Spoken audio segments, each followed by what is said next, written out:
हरे कृष्ण सभी को। आप सबका एक बार और स्वागत है श्रीमद् भागवतम की क्लास में। तो हम लगभग कैंटो 3 के चैप्टर नंबर 32 तक कर चुके हैं। अब कैंटो 3 का आखिरी चैप्टर नंबर 33 अब स्टार्ट करेंगे, जिसका शीर्षक है कपिल के कार्यकलाप। लेकिन इसको स्टार्ट करने से पहले, प्रारंभ करने से पहले, हम सब भगवान श्री कृष्ण की प्रार्थना करेंगे। तो सभी लोग अपने दोनों हाथों को जोड़ लें और भगवान श्री कृष्ण की प्रार्थना करें। ओम नमो भगवते वासुदेवाय। जन्माधस्य यतो अन्व्यादितरश्चार्थविघ्नस्वराट् तेने ब्रह्महृदायादिकवये मुह्यन्ते सूरयः तेजो वारिमृदां यथा विनिमयो यजते सर्गो मृषा धाम्ना स्विने सदा निरस्कुहकं सत्यं परं धीमहि। नारायणं नमस्कृत्य नरं चैव नरोत्तमं देवीं सरस्वतीं व्यासं ततो जयमुदीरये। हरे कृष्णा कृष्णा कृष्णा हरे हरे, हरे रामा रामा हरे हरे, हरे कृष्णा। तो अब चैप्टर नंबर 33 स्टार्ट करते हैं, जिसका शीर्षक है कपिल के कार्यकलाप। अब यहाँ पे मैत्रेय मुनि कहते हैं विदुर से। मैत्रेय उवाच एवं निशम्य कपिलस्य वचो जनित्री सा कदर्मस्य दयिता किल देवहूतिः विष्ट अस्तमुःपटला तंभि प्रणम्य तुष्टावाट तत्त्व विषय अंगीत सिद्धि भूमि मम।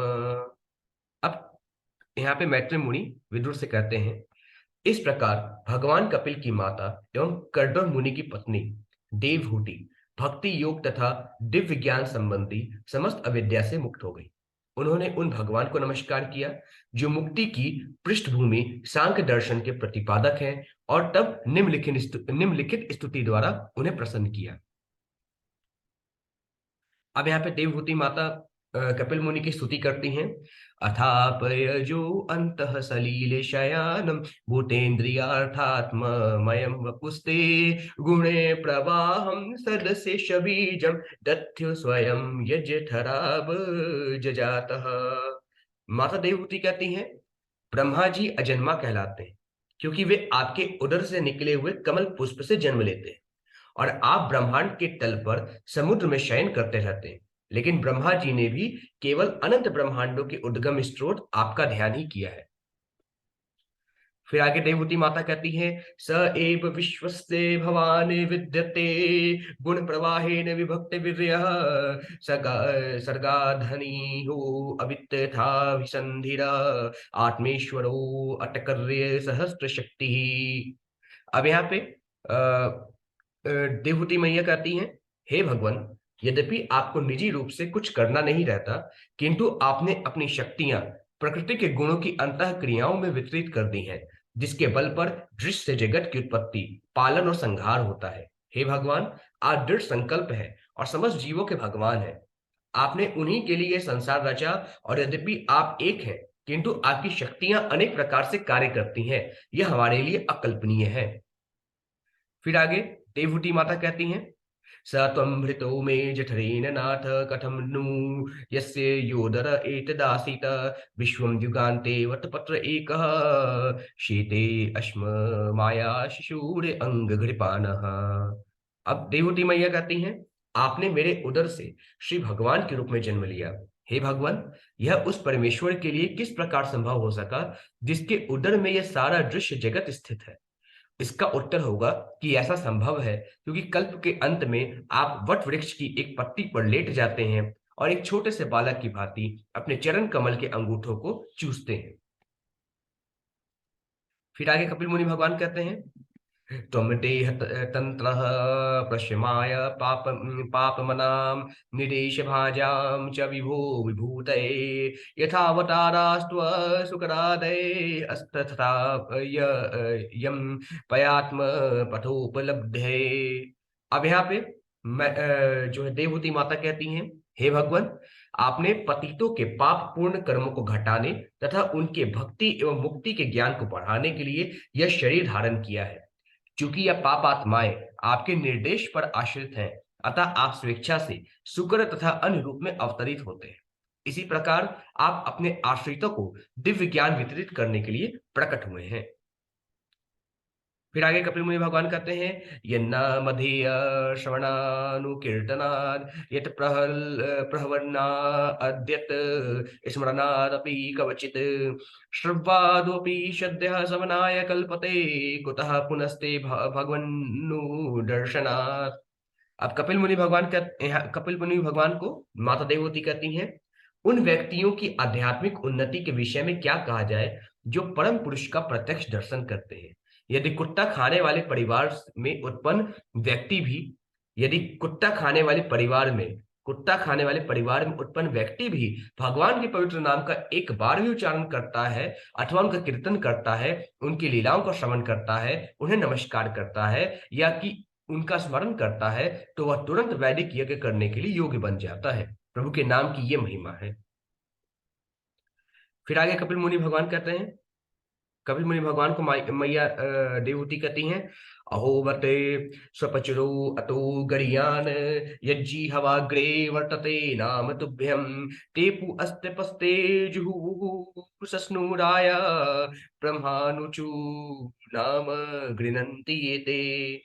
अब यहाँ पे देवहूति मैया कहती हैं ओह वे कितने धन्य हैं जिनकी जीवाएं आपके पवित्र नाम का जप करती हैं।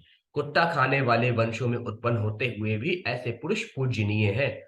जो पुरुष आपके पवित्र नाम का जप करते हैं उन्होंने सभी प्रकार की तपस्याएं तथा हवन किए होंगे और आर्यों के सदाचार प्राप्त किए होंगे। आपके पवित्र नाम का जप करते रहने के लिए उन्होंने तीर्थ स्थानों में स्नान किया होगा, वेदों का अध्ययन किया होगा और अपेक्षित हर वस्तु की पूर्ति की होगी।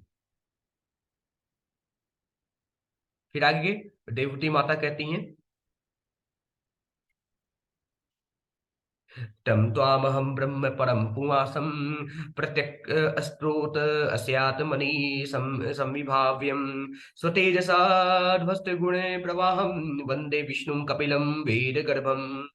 अब यहाँ पे देवहूति माता कहती हैं हे भगवान मुझे विश्वास है कि आप कपिल नाम से स्वयं पुरुषों भगवान विष्णु अर्थात परब्रह्म है। सारे ऋषि मुनि इंद्रियों तथा मन के उद्वेगों से मुक्त होकर आपका ही चिंतन करते हैं, क्योंकि आपकी कृपा से ही मनुष्य भव बंधन से छूट सकता है।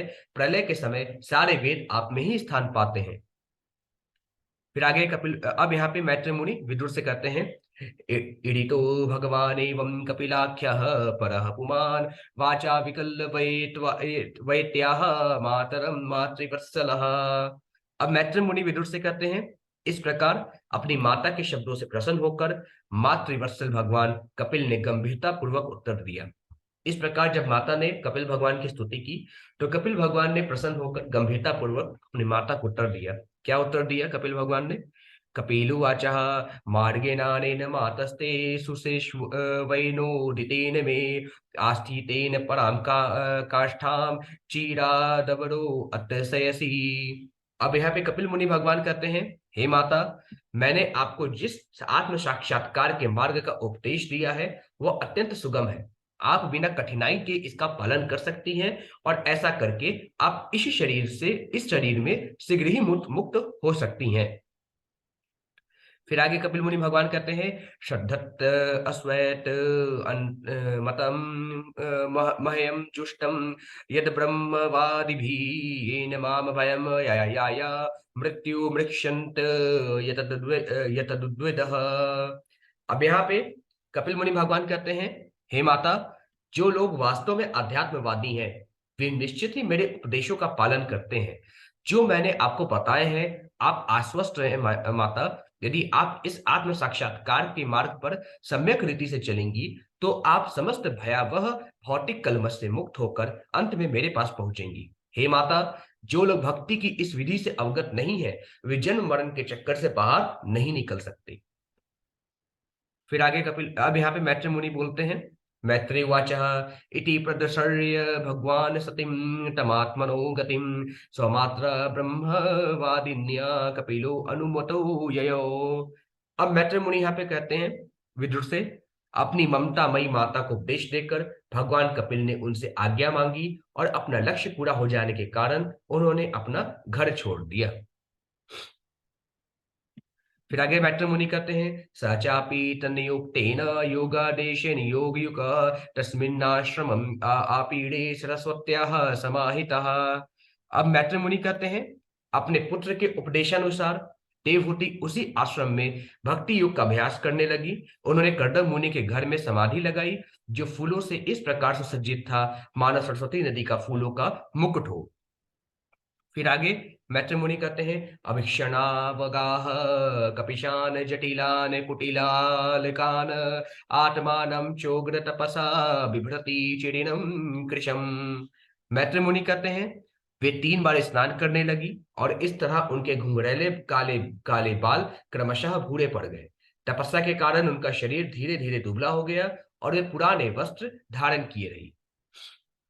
फिर आगे मैत्री मुनि कहते हैं, प्रजापते कर्दमस्य तपो योगे विजरीम वितम स्वर्गाहर अस्थय मनोपम्यम पार्थ्यम वैमानिकैरिपी।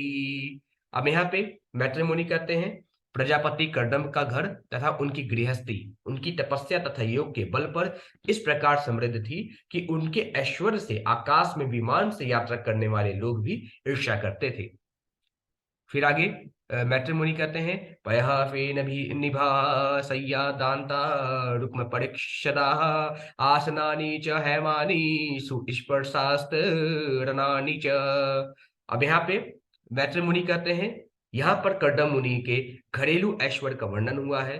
चादर तथा चटाइयां दूध के फेन के समान श्वेत थीं, कुर्सियां तथा बेंचे हाथी दांत की बनी हुई थीं और वे सुनहरी जालीदार वस्त्र से ढकी थी तथा पलंग सोने के बने थे, जिन पर अत्यंत मुलायम गद्दियां थीं। फिर आगे मैत्री मुनि कहते हैं, स्वच्छ स्फटिकगुडैषु महामारकटेषु च रत्न प्रदीपा आभान्ति ललना रत्न संयुतः। अब मैत्री मुनि कहते हैं, घर की दीवारें उत्तम कोटि के संगमरमर की थीं और बहुमूल्य मणियों से अलंकृत थीं। वहां प्रकाश की आवश्यकता न थी, क्योंकि इन मणियों की किरणों से घर प्रकाशित था। घर की सभी स्त्रियां आभूषणों से अलंकृत थीं। फिर आगे मैत्री मुनि कहते हैं, गृह उद्यानम कुसुमितो रम्यम ब्रह्म द्रुमे है कुंज द्विह अंग मिथुनम गायन मत्तम ध्रुवतम। अब मैत्री मुनि कहते हैं, मुख्य घर का आंगन सुंदर बगीचों से घिरा था, जिनमें मधुर सुगंधित फूल तथा अनेक वृक्ष थे, जिनमें ताजे फल उत्पन्न होते थे और वे सुंदर तथा ऊंचे थे। ऐसे बगीचों का आकर्षण यह था कि गाते पक्षी वृक्षों पर बैठते और उनके कलरव से तथा मधुमक्खियों की गुंजार से सारा वातावरण यथासंभव मोहक बना हुआ था। फिर आगे मैत्री मुनि कहते हैं, यत्र प्रविष्ट आत्मानं विबोधानुचार चरा जगुः वाप्या मुत्पल गंधियां कर्दमेनोपलालितम।